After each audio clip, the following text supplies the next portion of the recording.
tidak pantas untuk menjadi Raja Pajang.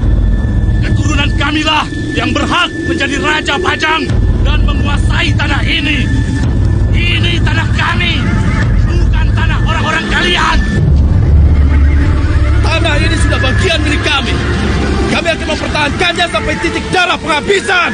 Lebih baik mati berputih tulang daripada mati berputih mata.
PT Indosiar Karya Media mempersembahkan serial Sandiwara Radio yang diangkat dari karya besar S.H. Mintaga, Api di Bukit Menoreh. Api di Bukit Menoreh.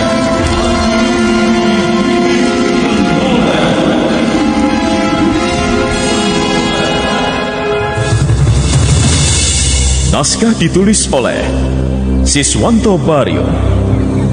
Penyelaras naskah A. Mustaf Jafar. Teknik dan montase Martinus. Penata musik Sabtanto. Penata suara Asli Asmadi dan Taufik Hidayat. Musik tema Ari Sabar. Sutradara Bahar Mario. Pada bagian ke-38 ini menampilkan Fitra Hartono sebagai Elang, Combi Romli sebagai Kitabik dan Kidemang Sangkal Putu, Clara Sitompul sebagai Galuh, Yudi Alkan sebagai Sidanti, Aryo Sugiharto sebagai Agung Sedayu, Fitra Hartono sebagai Untara, Awang Hermawan sebagai Kiwidura, Dewansyah sebagai Sendowo, Riki Sitompul sebagai Suandaru, Tuti Hartati sebagai Sekar Mira, Iwan Dahlan sebagai Hudaya, Riri Badaria sebagai Buda Arum, Ebrisman sebagai Tita Mbak Wedi, dan Asdi Suhastra, pembawa cerita.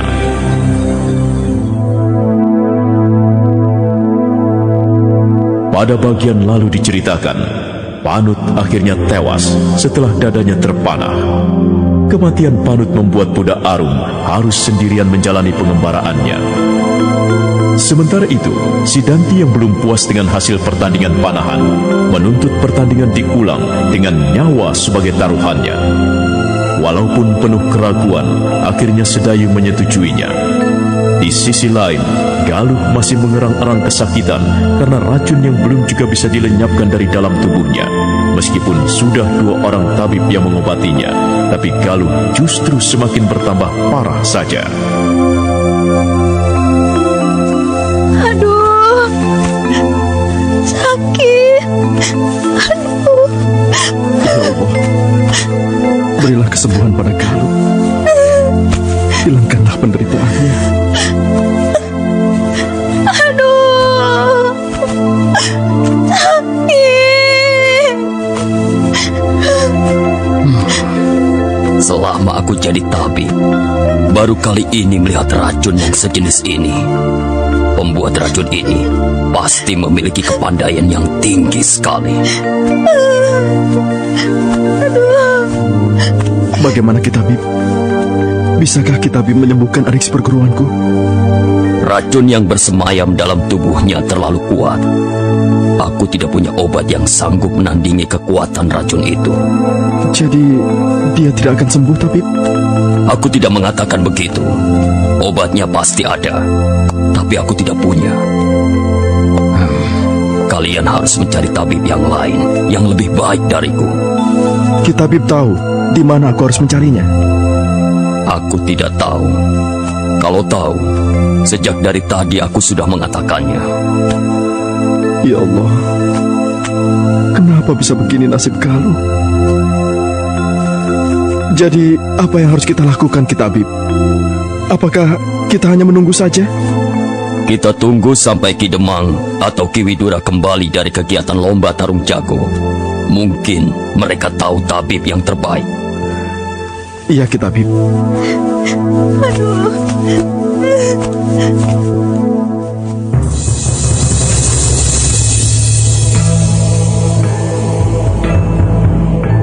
Jangan biarkan anak sombong ini terus mengoceh Kakang Widura. Biarkan saja Ngger Sedayu memberinya pelajaran. Keadaan kita mungkin akan lebih baik dengan kematiannya. Kurang ajar. Mereka berani berkata begitu padaku. Awas ya anak. Mata anak itu jelalatan ke sana kemari. Pasti dia sedang mencari-cari gurunya, yang siapa tahu ada di sekitar penonton. Kalau kalian menginginkan kematianku, pertandingan ini harus segera dilaksanakan. Heh, anak pengecut, bersiaplah. Kita akan bertanding memanah dengan sasaran tubuh masing-masing. Hah? Kenapa kita harus saling mencelakai? Kenapa? Kau takut? Lihatlah, keponakanmu itu memang tidak lebih dari seekor tikus di kubangan air. Apapun tidak berani. Danti sudah keterlaluan. Aku harus menahan diri. Aku tidak mau terpancing. Si Danti makin keterlaluan. Ia berani bicara seperti itu kepada Ki Widura, orang yang disegani di Sangkal Putung. Mira, lihat. Si Danti sudah mengangkat busurnya. Berani sekali dia. Iya, membuat Kakang Sedayu menjadi ketakutan. Si Danti, jaga sikap. Jangan keterlaluan. Aku bisa memecatmu sebagai prajurit. Cih, kau tidak bisa melakukan apapun terhadapku. Dia benar-benar sudah tidak memandangku lagi. Kenapa mata Kakang Sidanti celingukan ke sana kemari? Sedang mencari siapa dia? Mana aku tahu. Pantas dia berani bersikap begitu terhadapku. Rupanya si Danti mengharapkan gurunya datang. Baik, kita lihat saja anak muda yang sombong.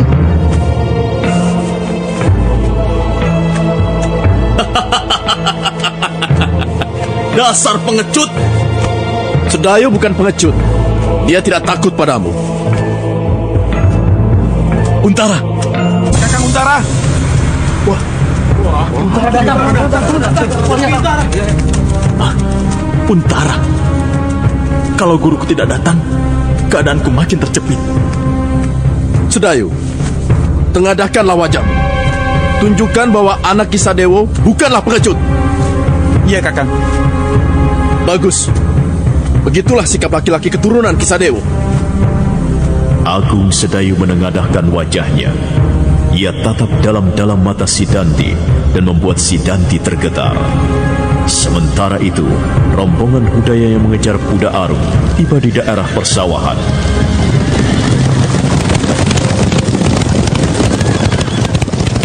Berhenti! Halt! Kita kehilangan jejak perempuan itu. Coba kau tanyakan kepada petani itu. Barangkali saja dia melihat perempuan itu lewat. Sendiko. Hup! Maaf Kisanak. Apa Kisanak melihat seorang perempuan cantik dan seorang lelaki? Wah, banyak sekali, Den. Laki-laki di sini rata-rata istrinya cantik-cantik. Begini Kisanak. Maksudku, perempuannya berpakaian seorang pendekar dan laki-lakinya terluka. Pendekar perempuan? Di kampung sini ndak ada pendekar perempuan, Den. Ada juga perempuan pendek, tetapi badannya kekar. Orang-orang suka. Ya sudah, kalau begitu. Tidak apa-apa. Kami akan cari ke tempat lain saja. Terima kasih, Kisanak. Ya, sami-sami. Mudah-mudah bicaranya seperti orang tolol begitu. Tidak jelas. Ayo, kita berangkat lagi. Ayo!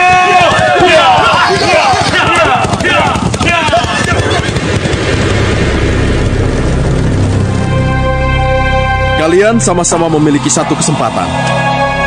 Aku akan menghitung sampai 3. Pada saat hitungan terakhir itu, kalian boleh beradu cepat untuk mengambil busur dan saling membidik ataupun menghindar. Bersiaplah! Kakak, tolonglah. Aku sangat mencemaskanmu, Sedaya. Tapi demi nama baik keluarga, kita harus berjuang keras. Dalam pada itu, sesosok tubuh meloncat-loncat dengan lincah dari satu pohon ke pohon lain. Lalu tubuh itu hinggap di sebuah dahan yang memiliki kedekatan jarak dengan arena pertandingan. Tapi belum diketahui siapa orangnya. Baiklah, bersiap! 1, 2, 3! Wah, hebat juga si Danti bersalto. Cepat sekali dia mengambil busur dan anak panah itu. Tapi, kenapa Sedayu masih diam saja? Lihat, si Danti saja sudah siap memanah. Wah, bisa celaka anak itu. Kang Sedayu, cepat ambil busurnya, cepat. Awas, Kakang!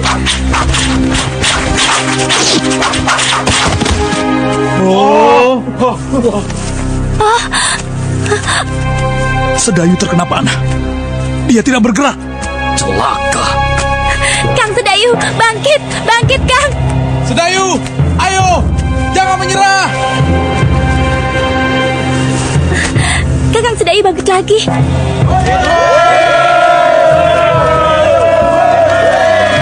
Hadirin sekalian, Agung Sedayu yang kita kira terkena panah ternyata bangkit kembali. Rupanya dia hanya mengalami luka kecil di lengan kirinya. Sial, ternyata bidikanku meleset.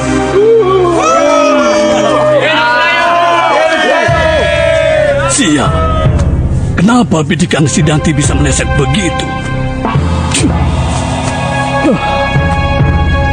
Aku harus segera menolong si Danti. Mana besi kecil itu? Ini dia.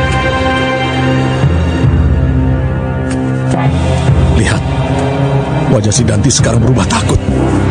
Iya, matanya jelalatan ke sana kemari. Mencari siapa dia? Barangkali dia mengharapkan bantuan dari seseorang.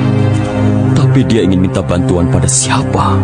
Entahlah, aku belum yakin. Nah, sekarang giliranmu, Sedayu. Ayo Sedayu, jangan ragu-ragu. Mulailah bersiap-siap, Sedayu. Tunggu apa lagi, Ngger Sedayu? Kau boleh membidik bagian manapun yang kau inginkan. Kau tidak akan dipersalahkan seandainya si Danti terbunuh oleh anak panahmu. Mira, coba kau perhatikan itu. Si Danti kelihatan gemetaran. Iya, Kang. Nyawanya sudah di ujung tanduk. Celaka. Sebentar lagi aku akan mati di tangan Sedayu. Oh, di mana Guru? Kenapa dia tidak datang juga? Guru, datanglah. Tolonglah muridmu ini, Guru. Kang Daru, kenapa Kakang Sedayu mendekati si Danti? Entahlah, apa yang dia ingin lakukan. Rupanya Sedayu sudah muncul keberanian. Lihat dia sudah siap-siap memanah. Kalau tidak meleset, bidikan Sedayu akan tepat mengenai dada si Danti. Semua yang berada di situ menahan napas, menunggu apa yang akan terjadi selanjutnya. Sedayu mulai mengangkat panahnya, dan wajah si Danti pucat ketakutan. Sementara itu di Banjar Kademangan, Galuh masih mengerang kesakitan. Selamat datang di channel Sandiwara Radio. Selamat mendengarkan. Kakang Elang. Aku tidak kuat lagi, Kang. Tolong, Kang. Akhiri saja penderitaan ini. Sabar, Galuh. Kau pasti akan sembuh. Tidak, Kang. Tidak mungkin.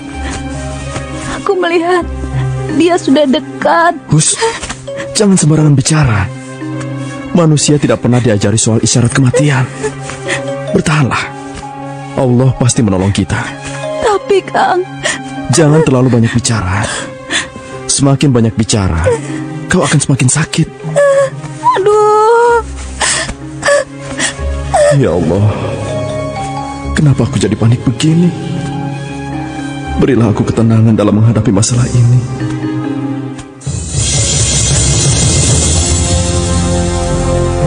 Agung Sedayu masih mengarahkan pandangannya ke arah lambung Sidanti.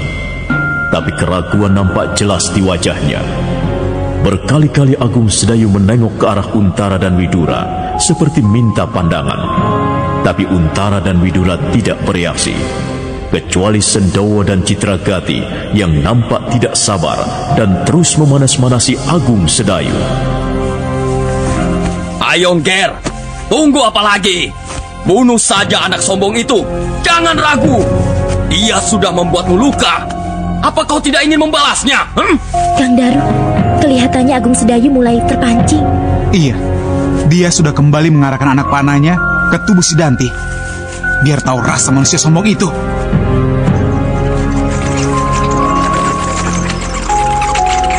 Aneh, dari mana tiba-tiba burung walet itu muncul? Banyak sekali. Kenapa Sedayu melepas anak panahnya ke atas? Dan... dia sengaja membidik burung itu. Iya, dia bisa membidik burung tanpa melihat. Luar biasa. Sedayu hebat! Sedayu hebat! Lihat Kakang Demang. Tanpa melihat saja, Sedayu mampu membidik seekor burung di udara dengan tepat. Hebat. Sungguh luar biasa. Sedayu, aku benar-benar bangga padamu. Untuk menunjukkan kehebatan, tidak perlu harus mengorbankan nyawa orang lain. Di samping sifat burukmu yang terkadang menjengkelkan orang, tapi ada juga sifat baikmu yang tidak mampu dilakukan orang lain. Terima kasih, Kakang.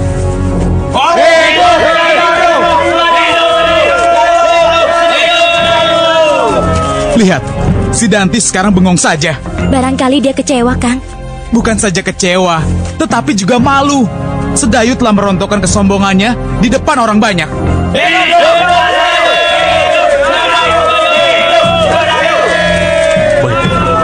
aku mengaku kalah. Tapi aku tidak akan terima kekalahan ini begitu saja. Apa yang akan dilakukan Sidanti? Matanya melirik terus ke sana kemari.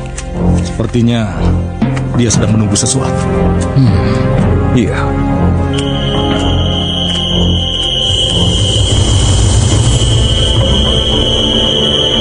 Hei, apa itu? Aku sudah menduga. Pasti dia sedang menunggu kedatangan gurunya. Ditambah Odi.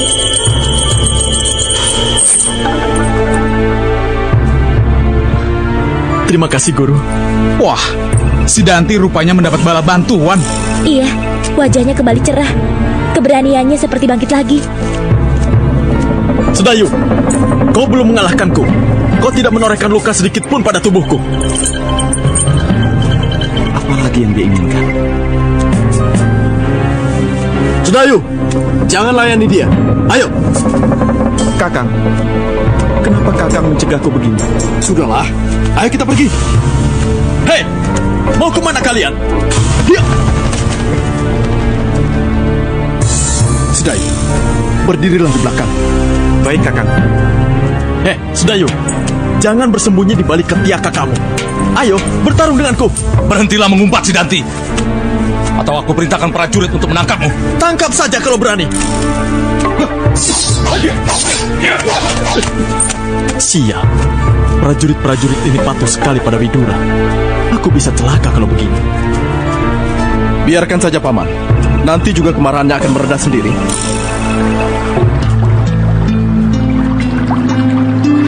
Buddha Arum baru saja selesai mengubur mayat Panut.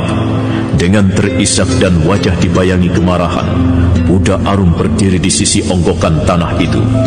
Tangannya menaburkan bunga hutan yang ada di sekitar situ.